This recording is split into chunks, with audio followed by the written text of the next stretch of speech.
So today we're at day 3, and today we're going to discuss the Derech Emunah, which is 5 volumes. I have all 5 volumes right here, and maybe we'll dabble a little bit in it. And it's on all of Hilchos Zeraim with the Rambam. Okay, to the extent that even though, as we spoke about already, Reb Chaim wrote so many svarim on so many topics, but for some reason it seems like on the signs announcing his passing, so it's the Baal Derech Emunah. That's what he was. I guess the biggest work. It's like we call the Chaim the Mishnah Brura, even though he wrote the Baal Mishnah Brura, even though he wrote other things as well. We also call him the Chaim, but he wrote a lot of other svarim as well. So this was a main work, and the Chelik Aleph is on Hilchos Kalayim and Hilchos Matnos Aniyim. All of Hilchos Staka is in here, and it came out almost 40 years ago in Tafshin Daled Mem or Mem Daled. Okay, and it came out in the Stipler Gaon was alive. So that's an important point. We'll see why in a minute, the ramifications that had. Chelik Beis and Gimel is on the halachos of Truma and Meiser. Chelik Beis is dafka on Hilchos Trumas, and Chelik Gimel is about Meiser, and also Meiser Sheni V'Neta Ravai. And it's interesting, it took 10 years to write Chelik Beis and Chelik Gimel, and but he wouldn't publish Chelik Beis on Hilchos Trumos until Chelik Gimel was done as well. And the reason he said, was because there's so much cross-referencing between the halachos of Trumos and the halachos of Meiser, that if someone would only have one of those volumes, it wouldn't be possible for him to fully appreciate what's going on. So therefore he waited, even though it was done, it was completely finished, he waited for the Chelik Gimel and Hilchos Meiser to be finished to be able to go ahead and put it together. Ultimately, actually printed 50 copies of Beis and Gimel together in one volume, and he gave it one to Rav Yashiv and to some of his relatives, and that's it. But in the stores, when you buy, you can't buy a set. You buy the volume. So they're printed in two separate volumes. But in his world, it was one Inyan, Chelik Beis and Chelik Gimel. Okay, Chelik Dalet came out in Tafshin Nun Ches, and Chelik Hey we'll speak about soon. That was in Tafshin Samach Gimel. Fine. So let's go back. So Chelik Aleph was put out in Tafshin Mem Daled, and the Stipler was alive. And Rav Moshe Berzam was a nephew of Rav Chaim Kanievsky. Rav Chaim Kanievsky had a sister who was married to Rav Shaul Berzam. Yeah, Rav Shaul Berzam. Shaul Berzam was nifter when he was 38 years old. He was nifter very young, and he wrote all of the maftechos, all the indexes to the Sefer Chazon Ish.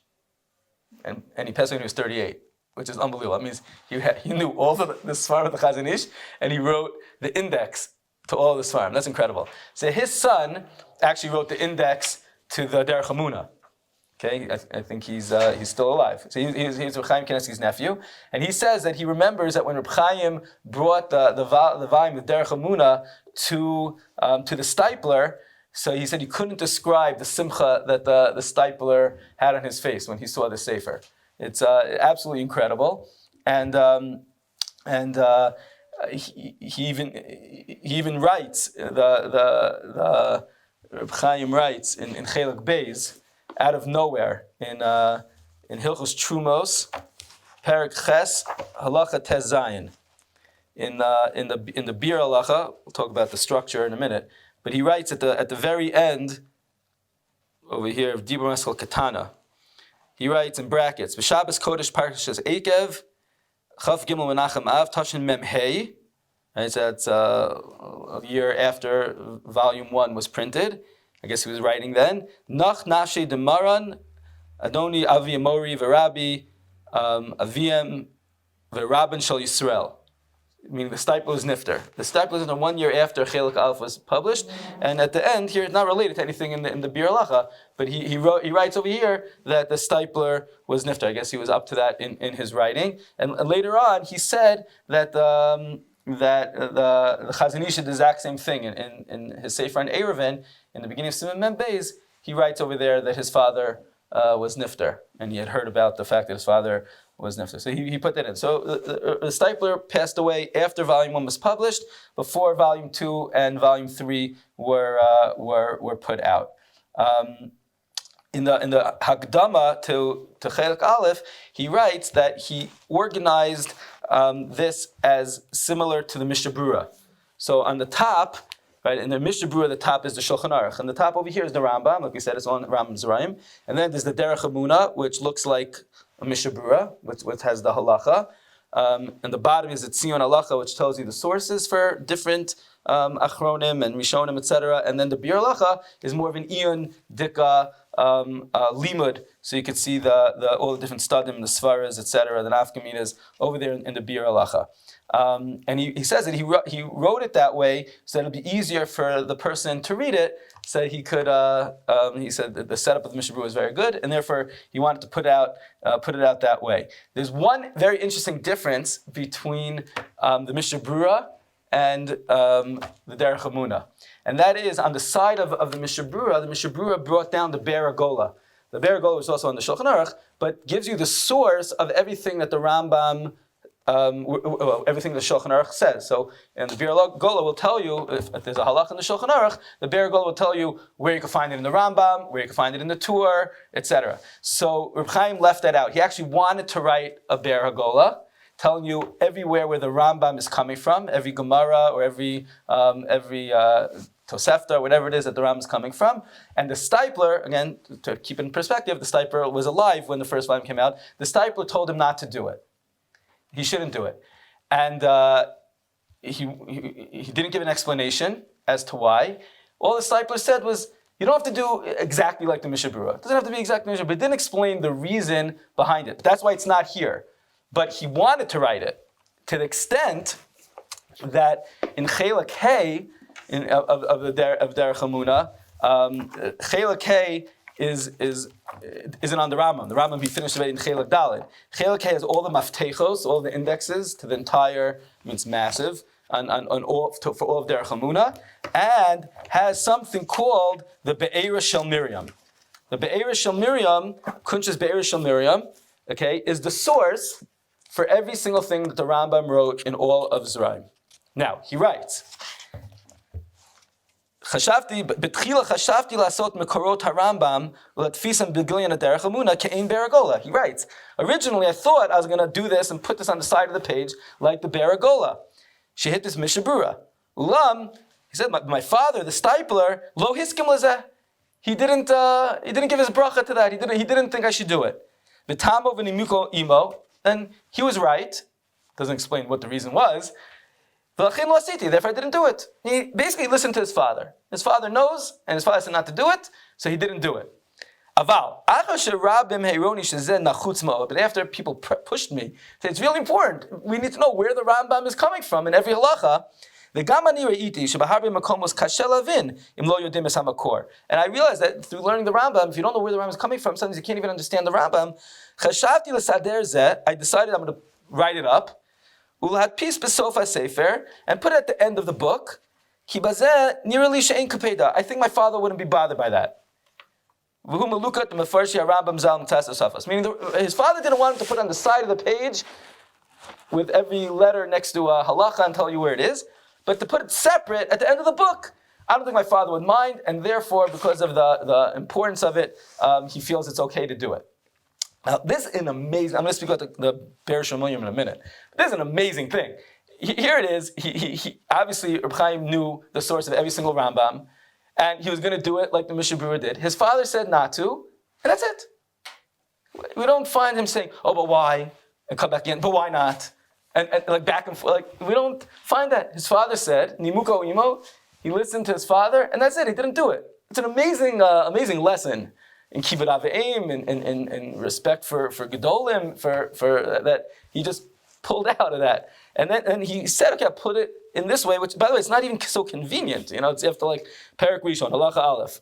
It's not so convenient in finding, but he said that his father would have been masking to, and therefore anyone who really needs it will be able to go ahead and see it, and therefore it's okay. But the limud, the lesson from how he listened to his father on this, I think is very, very significant.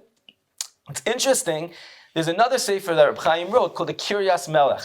So the Kiryas Melech is on the Rambam. It's a separate volume, and it gives you the source for everything the Rambam says everywhere, through all of the Yad HaChazaka. So what's the difference between the Be'er Shel Miriam and the Kiryas Melech? The Be'er Shel Miriam, again, like I told you, it's the Be'er Gola. Reb Chaim has this also in his Shekel HaKodesh, which is on the Rambam Kiddush HaChodesh and Shkalim, and also in his Derech, which is about Kachim. He did also. At the end, he tells you, called the Be'er Shel Miriam, and he tells you where everything could be found, where the Rambam is coming from. So what's the difference between the Kiryas Melech and the Be'er Shel Miriam? Both of them giving sources to the Rambam. So Reb Chaim explained, and I mean this is obvious to anyone that looks at the Sefer, but just to appreciate this, Reb Chaim said that the Kiryas Melech only has sources for where the Nosei Kalim on the Rambam didn't tell you where it is. So, for example, if the Kesef Mishnah says, "Oh, this is a Gemara in Eruvin," so the Kiryas Melech is not going to write Gemara in Eruvin. Okay, he only would do it in places that things were missing. I'll give you an example of one. Okay, there's a fascinating one. The Rambam writes in Hilchos Tefillah. The Rambam is discussing why we need a sitter. Why do we have a set text? Originally, there was no set text, so why do we have a set text now? And he says because after we went into Galus, so people moved into Paras. We know the whole story of Purim, right? Was in Paras. So the Jews moved to Paras, or were exiled to Paras, and also to Yavan, to Greece. And there they got their languages got mixed up, and people didn't know how to speak. They couldn't articulate themselves, and therefore we had to have a set text. Fine. So people ask, where do we ever see anywhere that the Jews went to Greece? I mean, Paras, we know the whole Purim story was there, right? But where do we see anything that went to Yavan? So there's a whole set of letters, now it's printed, called Tshuva Me'ava, between Rav Nevinsal, Shlita, in the Old City, and Rav Chaim. Maybe we'll speak about that tomorrow. Just looking at those letters is the biggest musar anyone could learn, I think. It's not supposed to be a musar sefer at all, but there's a lot of musar just reading back and forth. It's much amazing. So there was a letter that Rav Nevinsal wrote to Rav Chaim Kanievsky. They write in not even half sentences, and then Baruch Hashem, someone on the bottom filled in all the blanks to tell you what's going on over there. But you see that Kol Torah Kula is flying back and forth. So Rav Nevinsal found a source. It's a pasuk in Yoel. He found a pasuk in Yoel that mentions that they went to Yavan. So he was very happy. He sent it to Rav Chaim Kanievsky, and Rav Chaim writes that 100 Yafeh Kasav, very good ha'ara, and I say it over in your name. And if you look at the Kiryas Melech, he writes under the word Yavan, he says, and the source is a pasuk in Yoel, and he says, as I heard from Agon Rav Nevinsal Shlita. So that's what that Kiryas Melech is filling in areas that weren't mentioned on the side. No one knows what's the source for this thing. That's where he filled it in, and sometimes he'd even add on ha'aros, and therefore sometimes there are longer sentences, etc. But the Be'er Shel Miriam will include any source, even if it's brought down from someone on the side. So that's just a total collection of every source. If you ever need to know where Rambam came from, so he goes ahead and he brings it down. But again, the Stipler originally didn't want it on the page, so he put it on the side. Another area that the Stipler made a comment on is, it's very interesting. In the introduction to Chelek Aleph, so he starts off speaking about, it's actually a very, very beautiful Hakdama, and he says that once we were exiled from Eretz Yisrael, so we lost a tremendous amount of mitzvos, like Seder Kachim and Taros, that we can't fulfill anymore. And all we have is the mitzvah of Talmud Torah. We can learn about it, but we can't fulfill it. Seder Zraim Avagash b'Chutz La'aretz Ein B'Yadeinu L'Kayim. What's true, in Chutz La'aretz, you can't fulfill the mitzvos that Trumos and Maishas things have to do with Eretz Yisrael. Those who merited to live in Eretz Yisrael, it's practical. This is a practical thing to learn these things. Mehem midaraisa, mehem midarbanan. Some daraisa and some darbanan. V'zchus hayoshim be'Eretz Yisrael. It's the merit of those who settle in Eretz Yisrael. Umekayim mitzvos atuliyos ba'aretz, and fulfill the mitzvos that are bound by the land. Rav Ma'od is so great. Moshe Kadosh say for our truma. Someone who lives in Eretz Yisrael, mitzvos hatuyis ba, and fulfills the mitzvos that are dependent on the land. You're able to live with Hashem. The Kama his Ave Moshe Rabbeinu lichnos Eretz Yisrael. The Elkaim mitzvahs tulis, but that's why Moshe Rabbeinu wanted to come to Eretz Yisrael because he wanted to be able to fulfill the mitzvahs that you only could fulfill in Eretz Yisrael. Like the Gemara says in Sot Daf Yudalet, he quotes a Yushami. Fine. He said lehepech, the opposite. Godel haonesh. How tremendous is the punishment. Al misha ein nizar b'mitzvos elu. Someone who doesn't keep the mitzvos in Eretz Yisrael, of tulis ba'aretz in Eretz Yisrael. Kasav achay adam b'hakdamaso. L'shar tzedek ki im yikanes adam l'chatzer hamelech v'lo yadam in hagav. You'd walk into the palace of the king, and you wouldn't know how you're supposed to act over there, right? Vadash mischay benasho. For sure, you're not allowed to talk, and you walk in, you start talking. Off of this head, right? You get punished. Someone wants to live in Eretz Yisrael, the Holy Land. And you're not a baki, and all the halachas have to do with living in Eretz Yisrael. Damo barosho, his blood is on his head. I love number the pasuk in the Navi says Hashem says, I don't even want you here. Okay. You have to really know what's going on here. Shouldn't come out that the mitzvah of settling Eretz Yisrael is a mitzvah bab avera because you come to settle the land, but you don't keep any of the lachas. I remember when I came when I was 18. I came to Eretz Yisrael, so I was going somewhere for Shabbos. I didn't know about the mitzvahs tulis ba'aretz. Right? So I remember I asked a Rebbe, I tremendous estate. I said, is this year Orla? The guy said, and the Rebbe was a very chashuv person. He said, a typish Amerikai. He said, and I'm like, what did I say wrong? I just wanted to know if this year was Orla. And then he explained to me that Orla has nothing to do with the years. It has to do with the plant. Okay, I didn't know anything. I was supposed to know these things, but that's what he's saying. Like, if you come to Eretz Yisrael, you got to know what all these halachas are. So he says that's why I'm writing this, because we don't find, because it wasn't relevant. Right? There were people, he says, there were people outside of Eretz Yisrael. And then when we came back to Eretz Yisrael, most of the lands here were owned by non-Jews. So a lot of the halachos weren't relevant anyway. He said then more people came to Eretz Yisrael, and now most of the lands are owned by Jews. So now there's very relevant, and the halachos are very not found. Now the Chazon Ish spent a lot of time writing about this, a tremendous amount. But the Chazon Ish is a sefer they have to be holding and have to spend a lot of time to learn. So he said it's not easy. So therefore, to make it easier, that's why he put out the Derech Emunah. You have to appreciate it. He didn't just write Sfarim Stam, I like this topic. He felt it was a tremendous tzorah for Klal Yisrael that they should have a sefer. And anyone who's learning Zraim, it's just like you have a Gemara and you have this, and Derech Emunah. It's like, those are two Sfarim that you have with you. Otherwise, you can't learn Hilchos Shemitah and you can't learn anything. This is the way to go. But listen to this. So he was writing this whole very poetic and beautiful and about how he wrote the sefer, etc. Then at the very end, after 2 full pages, he says, "But achein davar pashut." It's obvious. I'm not coming to paskin halacha. I'm just telling you to bring the shitas, and I'm telling you that this is what's there. Even though I wrote it to look like a Mishnah Brura, no one should think that this is a Mishnah Brura, a halacha sefer. No one should think to paskin halacha based on this. Ki lo bati liyadi midazu. I have not gotten to that level of halacha l'maisa. V'afilu achrayis denafshi lo kibli alai. Even my own achrayis for myself. Kol shechein achrayis de'achrina. I can't take achrayis for other people. It's hard enough to take achrayis for myself. Can't. V'af b'makom shekasu shalacha ola k'mo kein eino b'derech klal. Even when I say the halacha like this, I'm really just copying from someone that said that. It's not my own halacha. Fine. So that's what he writes at the end. And then again, literally 5 lines later, v'hinei chozer ala rishonos. I'm going and repeating myself again. It's not for halacha. So it's actually strange. If you read it, like you just said that. Why are you saying it again? So somebody asked this to Chaim Kanievsky, and Chaim said, because when his father, again, the Stipler was alive for volume 1, when his father read over the Sefer, and he read the whole Hakdama, at the end, he wrote it over again, those words. He said, again, this is not for halacha. He saw that he wrote it 5 lines earlier.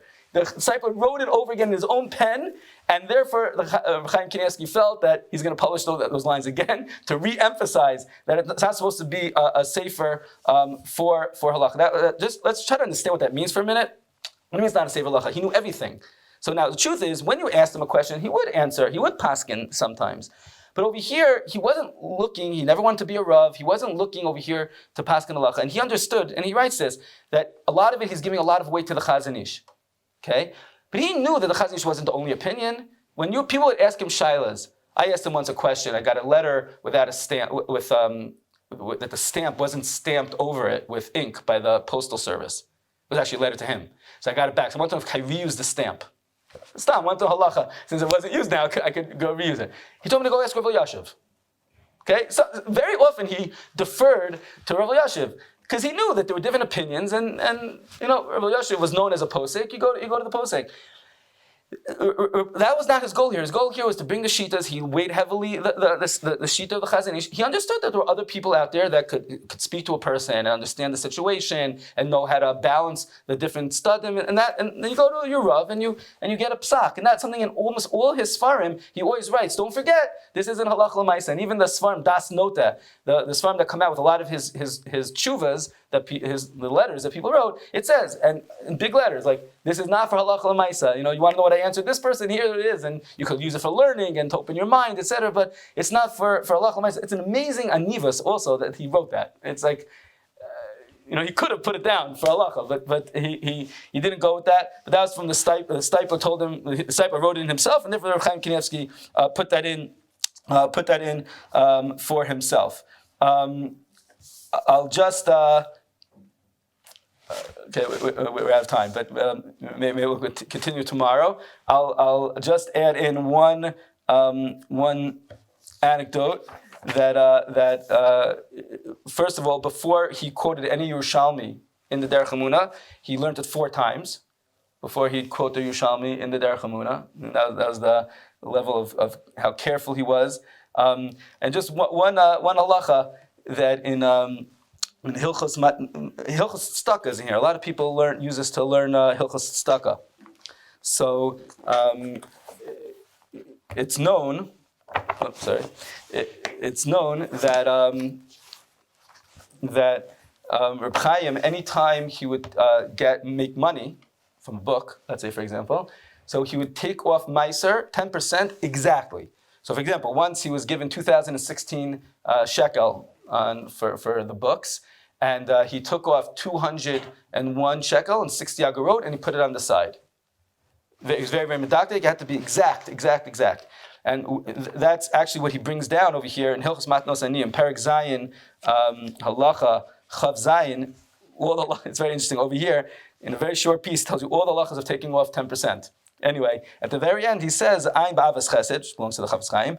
Shegam ba'nosin yosem b'maiser. Even if someone's going to give more than 10%, or chomesh, or even more than 20%, roish yafish maiser b'tzimtzum. First, you should take off 10% exactly. Lo pachot v'lo yoter.